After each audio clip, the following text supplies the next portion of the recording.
윤석열 전 검찰총장이 드디어 출마 선언을 하지요. 예. 그래서 윤봉길 기념관 양재동 시민의 숲에 있습니다. 예.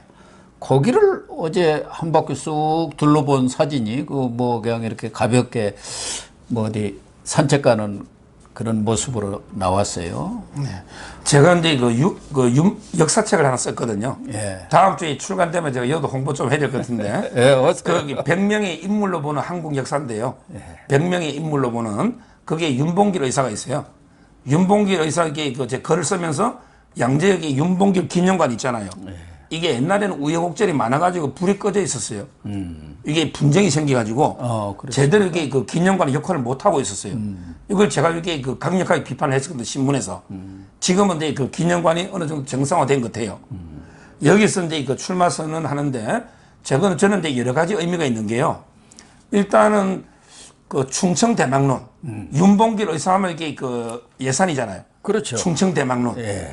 그다음에 거기에다가 파평윤씨를 또 엄청 그 자부심을 가지고 있어요. 예, 조선시대 하면 이게 그 왕비는 파평윤씨하고 민씨 있잖아요. 예. 여흥민씨, 여주에. 여흥민씨. 예. 민씨하고 윤씨. 예. 두 개가 최고 명문가잖아요. 예. 그 점에서 이게 저는 파평윤씨로서 이게 자부심을 가지고 있었거든요. 그 두 가지. 거기에다가 이제 또 이게 나라 독립을 해서 목숨을 바친. 그럼 이게 윤석열 총장도 나라를 구하기 위해서 이게 목숨을 바친 그 정신을 개성한다는 거 있고요.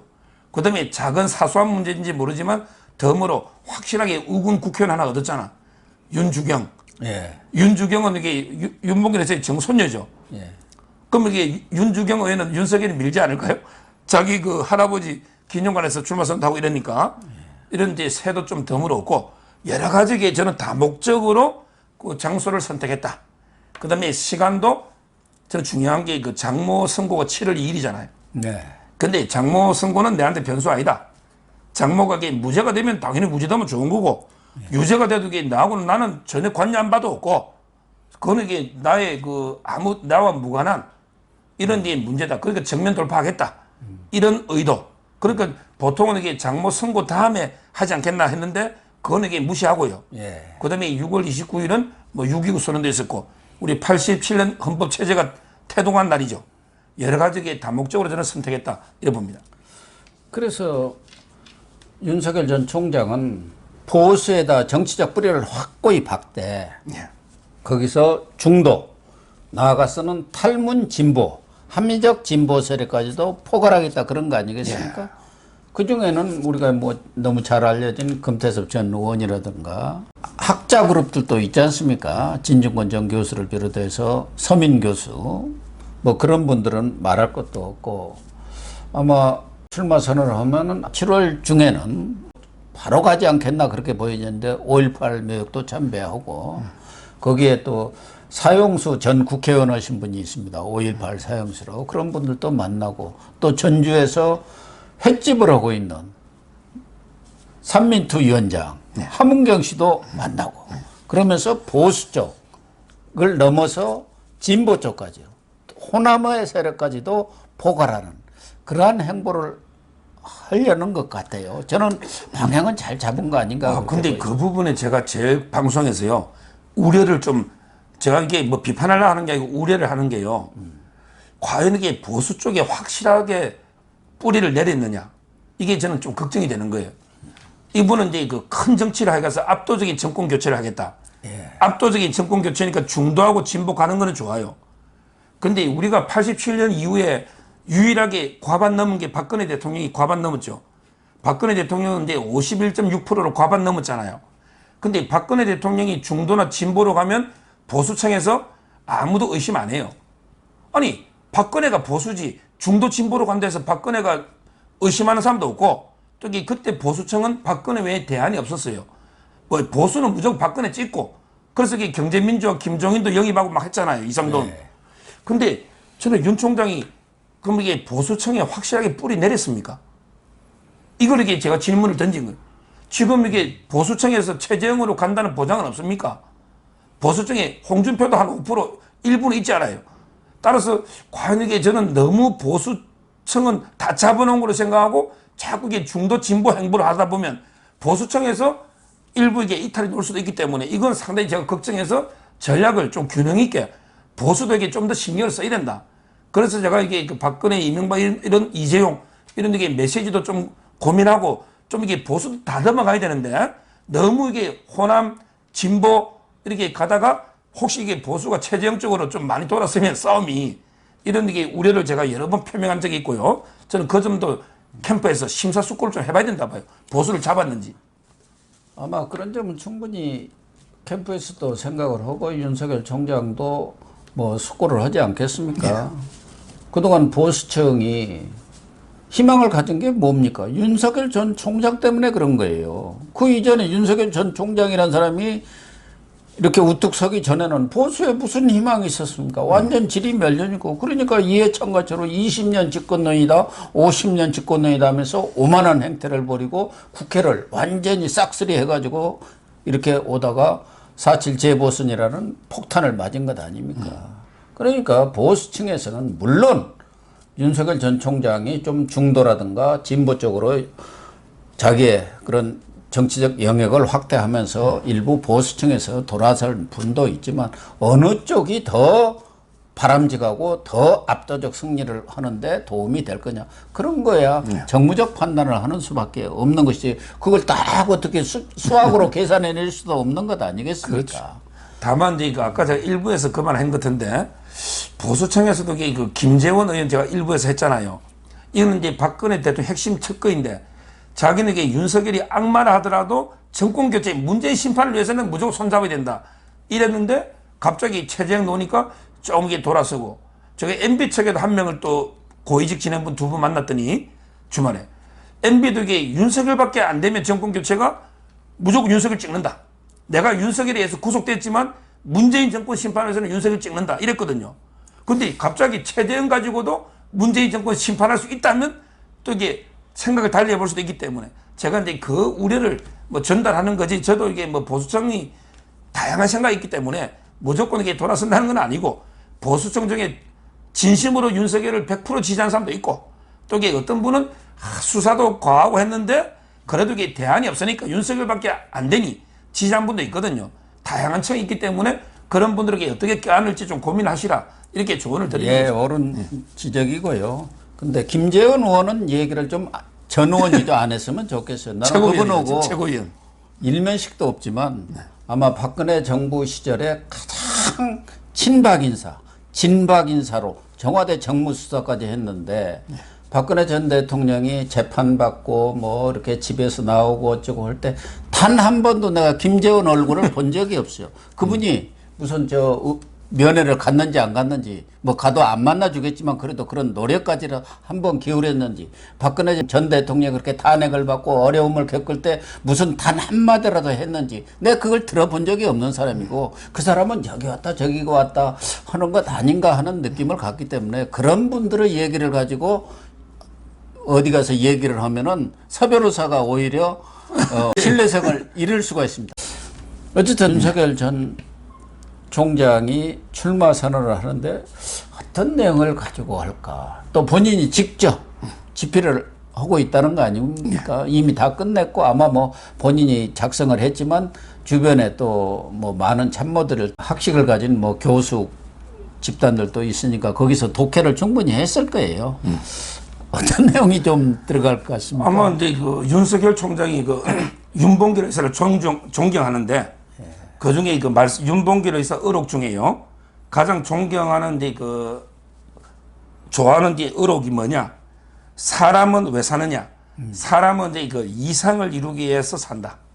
이 말씀을 참 좋아한다 그래요. 네. 사람은 이제 이상을 이루기 위해서 산다. 그리고 이제 그 사랑이라는 것도 뭐냐면 이제 부모 사랑, 형제 사랑, 처자 사랑보다 나라와 결의에 바치는 사랑이 중요하다. 이렇게 윤봉길 의사 의록을 좋아하니까요. 아마 제가 보기에는 이게 그 내일 선언에는요. 첫째는 이제 그 정치를 왜 하는지 거기에 놓겠죠. 그러겠죠. 바로 이제 그 문재인 정권의 문제, 공정과 정의, 그리고 이제 그 상식 이런 이제 공정, 정의, 상식을 문재인 정권이 완전히 파괴했다. 이걸 이게 나는 바로잡기 위해서 첫째 한다. 아마 이런 메시지가 이제 기본적으로 나올 거고요. 그리고 이제 두 번째가 놓을 게 저는 헌법하고 이제 그 국민이 놓을 것 같아요. 오로지 그 윤석열 총장은 헌법주의자, 검찰주의자가 아니고 헌법주의자예요. 그리고 이게 항상 국민. 그래서 저는 아까 이게 결여와 국민의 사랑이 중요하다 했잖아요. 오로지 이게 그 나라를 구하고 국민을 위해서 그리고 이게 헌법을 지키기 위해서 헌법 가치를 출마를 한다.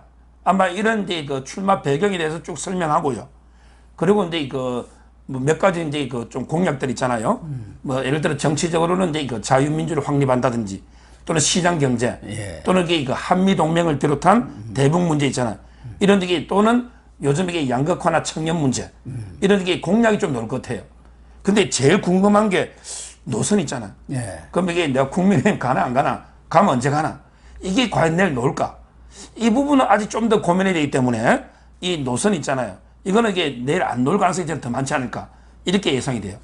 아마 기자회견에서 그런 부분들은 직문직답이 있다니까 심도 있게 기자들도 질문하지 않겠습니까? 제가 보더라도 윤석열 총장이 국민의힘 바로 입당을 하겠다 이런 것은 아니지 않습니까? 지금 경청의 시간을 갖겠다. 각계 인사들을 이제 또 지방에 있는 분들도 많이 계시잖아요. 그런 분들의 의견을 듣고 최종 결단을 내리겠다. 뭐 그런 정도로 얘기하지 않겠느냐. 그리고 아까 뭐 공약 얘기도 했습니다만 뭐 구체적인 공약이라기보다는 큰들 줄거리들 그걸 뭐 얘기를 하겠죠. 그리고 구체적인 공약이 이제 차차 내놓겠죠. 그러니까 옛날에 뭐 손학규식으로요. 뭐 이게 뭐 닭도 기르고 막 이런 쇼하는 손학규 있잖아요. 그럴 시간도 지금 없는데요. 그러니까 이런 게 뭐 쇼하는 이런 탐방 민심 탐방이 아니고요. 정말 이게 진지하게 각계각층을 대표하는 전문가나 우리 어른들 있잖아요. 그렇죠. 이분들에게 다 찾아뵙고 한번 조언을 구하는 이거는 저는 필요하고요. 그런 이 과정을 통해서 최종적인 노선은 뭐 7월 달이나 좀 이게 한 2, 3주 뒤에 나오지 않을까 이렇게 예상이 됩니다.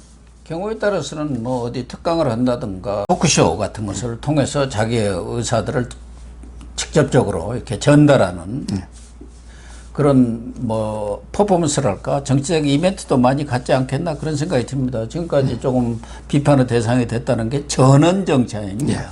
그래서 국민과 직접 소통하면서 자기의 생각을 전달하는 그런 시간을 갖지 않겠나 그런 생각도 들고 가장 핫한 이슈가 역시 엑스파일 아니겠습니까?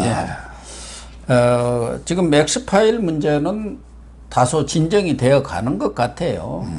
뭐 송영길이도 그런 엑스파일 만든 적 없다고 오리발을 내밀고 있고 또 장성철 무슨 센터 소장이라는 사람도 그거 태워버리겠다. 태웠는지 안 태웠는지 우리가 알 길도 없습니다만은 그러면서 좀 진정되는 것 아닌가 보여지고 특히 송영길 같은 경우는 그 야당에서 만든 거지 여당에서 만든 적 없고 그 내용은 홍준표 의원이 잘 알고 있다. 이렇게 어떻게 보면 이관계 같기도 하고 제가 볼 때는 여당에서 만들어갖고 야당으로 밀반입돼갖고 이쪽에서 터트린 폭탄 같은데 어쨌든 이 엑스파일 문제는 어떻게 돼야할 것 같습니까? 엑스파일은요 한 단어로 하면 이게 저는 그 코로나 백신이라 봅니다. 백신 맞는 거예요. 우리 이게 약간의 뭐 백신 맞으면 약간 뭐 몸이 좀 이게 피곤하거나 약간 몸이 좀 이럴 수 있죠. 띵합니다. 띵해요. 저도 맞아보고 한 2, 3일간 고생했습니다. 궁극적으로 이게 백신을 맞아 나면 오히려 이게 예방이 되는 거 아닙니까? 저는 이게 뭐 이거 엑스파일 있죠. 이게 백신이라고 제가 파괴력이 없다고 본 거는요. 세 가지 이유입니다. 엑스파일이 이제 그 역대 보면요. 김대엽의 그 공작처럼 성공한 경우도 있죠. 그렇지만 이제 그 이번에 오세훈 생태탕 봤잖아요. 실패한 경우도 많죠. 근데 이거 저는 세 가지 점에서 실패할 수밖에 없는 게 첫째는요. 첫째는 여기 그 새로운 게 없어요. 엑스파일이 제가 본 게 현재까지 6종 있어요. 근데 뭐 몇십 종 있겠죠. 제가 본 게 6종은 새로운 게 없어요. 저는 옛날 총장할 때 청문할 때 제가 야당이 관여가 알잖아요. 그렇죠. 그때보다 이게 새로운 게 없어요. 전부 이게 그 장모하고 동업했던 그 정모 씨라고 있잖아요. 강요죄로 이게 2년 구속됐잖아. 이 사람하고 10몇 년째 지금 고소고발하고 있죠. 이 사람이 일방적인 주장일 뿐이에요. 새로운 게 없어요. 자, 두 번째. 그 다음에 구체적인 팩트나 근거가 없어요. 전부 이게 카드라 통신이야. 뭐 카드라. 그렇죠. 구체적인 근거나 팩트가 있어야 되잖아. 이게 없어요. 그 다음에 마지막으로 자기 관련성이 없어요. 왜? 전부 이게 장모나 처예요. 예. 윤석열 총장하고 직접적인 관계 없잖아. 윤 총장이 뭐 하다못해 이게 검사로서 수사를 무마했다든지 뭐 이게 개입을 해야 되잖아. 근데 그게 없단 말이에요. 이 말은 결혼 전에 것도 많고요. 따라서 저는 새로운 게 없고, 그 다음에 구체적인 근거 팩트가 없고, 그 다음에 자기 관련성이 없기 때문에 결국 이 엑스파일은 백신 정도로 처음에 약간 이게 뭐 이슈는 될지 몰라도 크게 변수가 되지는 못한다. 이래 봅니다. 근데 그 엑스파일이라는 게 과거 김대중 전 대통령 시절에도 그랬습니다만은 강남에 있는 모 중국집이 DJ 거다 해갖고 쫙 퍼졌고 모든 사람들이 다 그렇게 믿었어요. 근데 아닌 걸로. 뭐 김대호 병풍 사건은 말할 것도 없고 지금 흘러나오는 엑스파일의 가장 추잡한 게 김건희 씨와 관련해서 결혼하기 이전에 본인이 어떤 사생활을 가졌는지 그런 걸 가지고 카드라 통신이 그냥 온갖 천지를 지금 휘젓고 다니고 있고 그걸 계속적으로 어느 쪽인지 모르지만 확산을 시키고 있지 않습니까? 그러니까. 이런 것들이 이제 흑색선전 마타도라는 거거든요. 그럼요. 지금 이게 그 검정하고요. 공인은요. 공인도 이게 일반인처럼 사생활의 자유는 없어요. 공인이기 때문에 좀 더 일반인보다는 까발려질 수가 있는 거예요. 그렇지만 이게 공인도 순수하게 사적인 영역이 있을 수 있는 거예요. 그럼요. 공인이라서 이게 뭐 사생활이 전혀 없는 건 아니에요. 예를 들어 이게 김건희 씨가 뭐 과거에 누구하고 사귀었다. 이게 검정하고 무슨 관계 있습니까? 아니 그러면 이게 윤석열 총장이 첫사랑입니까? 저도 결혼했지만 저도 과거에 첫사랑이 있고 집사람도 첫사랑이 있을 수 있는 거 아니에요? 이런 게 이거는 검증이 아니란 말이에요. 제 말은 이게 이런 것까지도 검증을 빙자해서 막 공격하는 근거 없이 이거야말로 이게 저는 흑색선전 마타도가 맞고요. 그거는 이제 저는 국민들이 현명하게 판단하지 않겠나 이렇게 보고 있습니다. 엑스파일이라든가 또 이동훈 전 대변인의 사퇴 문제 등 이런 것들이 조금 영향을 미쳤는지 지금 27일에 머니투데이가 PNR 리서치 조사를 통해서 발표한 내용을 보면은 윤석열 32.7%, 이재명 25.5, 그리고 이낙연 13. 근데 윤석열, 이재명 모두 한 1.2, 1.7 정도 전주보다 빠졌어요. 똑같이 두 사람 다 좀 빠졌습니다. 홍준표 전 대표, 홍준표 의원이 복당하면서 과거 6위였는데 4위로 껑충 뛰어 올랐습니다. 6.1%. 그리고 추미애 5.5. 추미애는 왜 이리 높은지 모르겠어요. 유인태 전 정무수 그 걱정이 맞는 것 같아요. 이렇게 높으니 민주당이 변하겠느냐. 제일 큰 아킬레스건이다 이렇게 했는데 그 다음에 최재형 3.7로 6위입니다.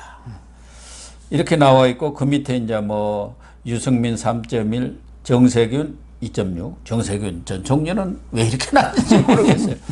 어쨌든 이런 추세들을 보면은 윤석열 총장의 지지율도 다소 정체를 겪고 있다 이렇게 볼 수도 있는데 양자 대결 뭐 다른 사람은 차치하고 윤석열 전 총장과 이재명 경기지사 간의 양자 대결은 윤석열 50.5 그리고 이재명 40.5로 오차 범위 밖으로 이렇게 벌어졌습니다. 전주에는 좀 오차 범위 내에 있었어요.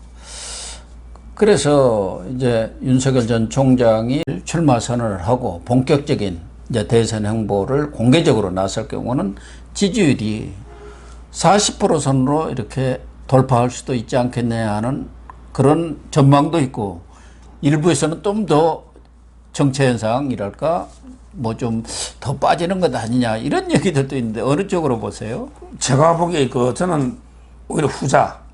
박석권에게 갇힐 가능성이 저는 많다고 보는 게요. 아, 그래요? 왜냐하면 이게 지금은 그때는 이제 이재명과 윤석열 대안이 하나씩밖에 없었지만 앞으로 이게 여당도 구룡입니다. 벌써. 그러네요. 그다음에 국민의힘도 한 16 나옵니다. 그렇다 보면 이게 예선전에서는 다양한 지지자들이 놀 수밖에 없거든요. 예, 그렇습니다. 예선전에서는 본선에 저부터 이게 윤 총장 측에 제가 그랬죠. 저도 이게 예선용이 아니고 본선용입니다. 본선에서야 이재명하고 싸우면 저게 전폭적으로 밀지만 예선에서는 제가 최재형 밀 수도 있고 황교안 밀 수도 있고 누구 원희룡 밀 수도 있는 거 아닙니까? 그러게 예선에도까지 무조건 이게 윤석열 다 밀어야 되는 건 아니거든요. 그 점에서 저는 여러 근데 오히려 흥행이 되고 다양한 주자가 나올수록 지지율은 이게 조금씩 분산되지 않겠습니까? 예. 그러고 나서 이제 그 경선 끝에 다시 합치면 되거든요.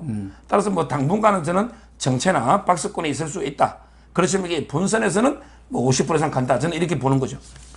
그렇죠. 본선에서 뭐 누구로 단일화되든 단일화만 된다 한다면은 50% 이상 얻는 것은 저는 땅 짚고 헤엄치기 아닌가 이렇게 보여지고, 또 하나는 지금 홍준표 의원이 복당을 했습니다.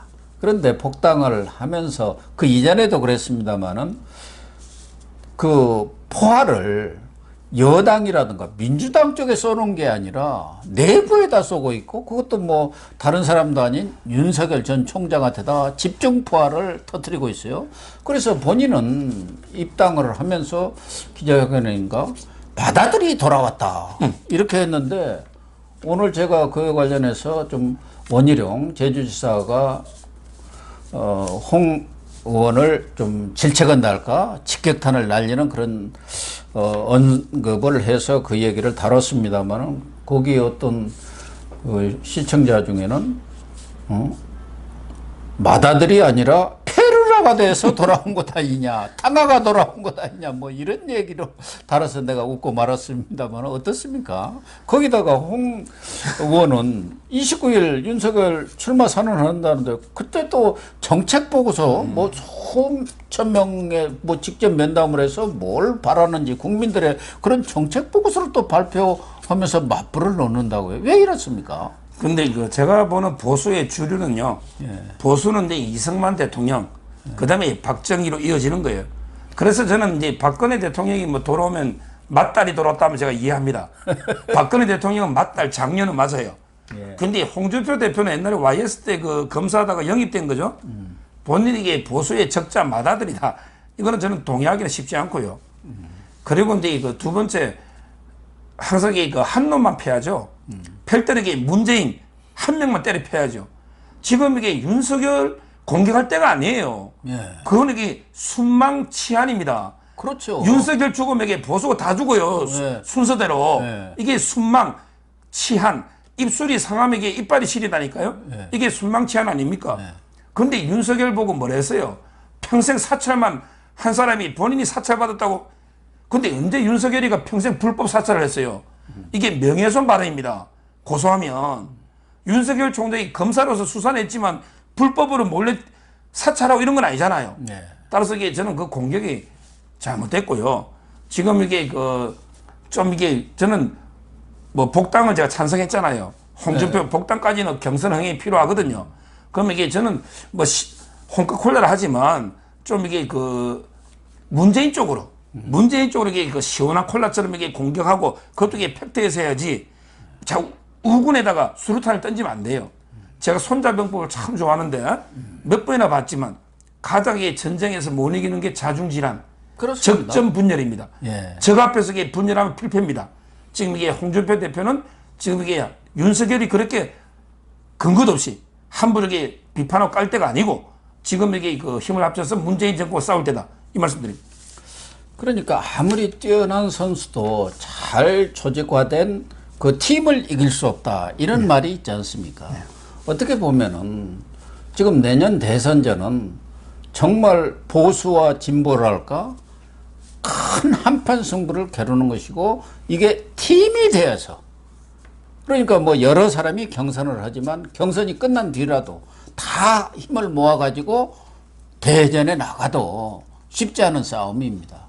그런데 그 이전부터 이렇게 자중질환이 난다든가 내부 총질을 하는 경우, 그러면은 그게 어떻게 원팀이 안 돼갖고 이길 수가 있겠습니까? 그렇습니다. 이건 어떻게 보면 좀 단체전 성격이거든요.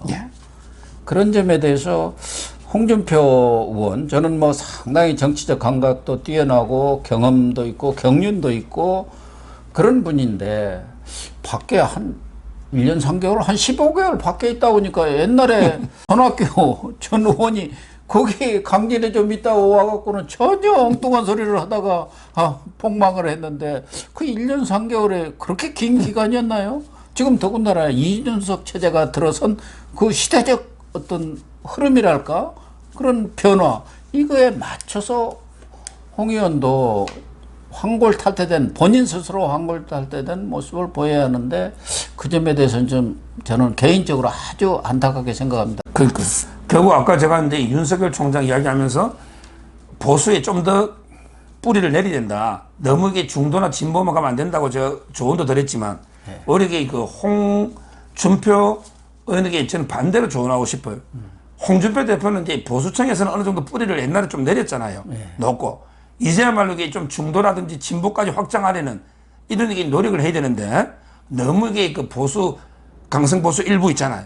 여기에 그 뿌리 박다 보니까 좀 이게 중도 확장성 있잖아요. 이 점에서 상당히 좀 우려가 되는.